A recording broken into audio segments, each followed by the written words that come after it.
A guy stumbled on a cable out on a deserted island and yanked it up right away to check it out. He saw one end of the cable led into the ocean, the other stretched deep into the woods. He hesitated a second, but to find a way off the island, he set off following the cable. Before long, he spotted something off.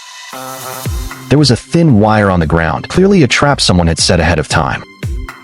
But on an island where you never saw another soul, this kind of stuff shouldn't have been there at all. To stay out of trouble, Nick stepped carefully over the wire. Before he could steady himself, he heard a weird sound under his feet. Ropes popped out of the bushes around him and started tightening up, hoisting Nick off the ground. The hard jolt almost knocked him out cold, and he quickly pulled a stick that had stabbed his thigh right out. But in the end, the pain knocked him unconscious, and he didn't wake up till it was pitch black. Staring at the dark around him, Nick felt like something was watching him from the shadows. Sure enough, before he could react, the rope holding him was cut, and he crashed right to the ground. He caught a glimpse of a blurry figure, then blacked out again.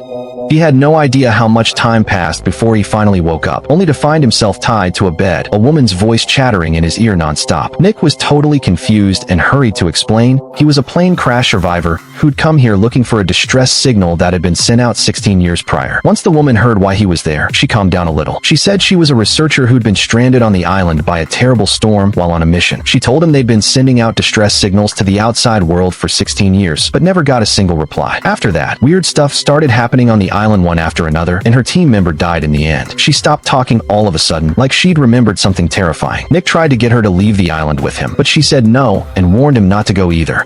Just then, a loud roar boomed outside the house. The woman didn't hide. She grabbed a hunting rifle and bolted out instead. Nick took the chance to pry open his restraints, stuffed the maps and papers on the table into his backpack, and ran off with the hunting rifle. Not long after he left, he ran into the woman coming back from hunting, but the scariest stuff was still to come.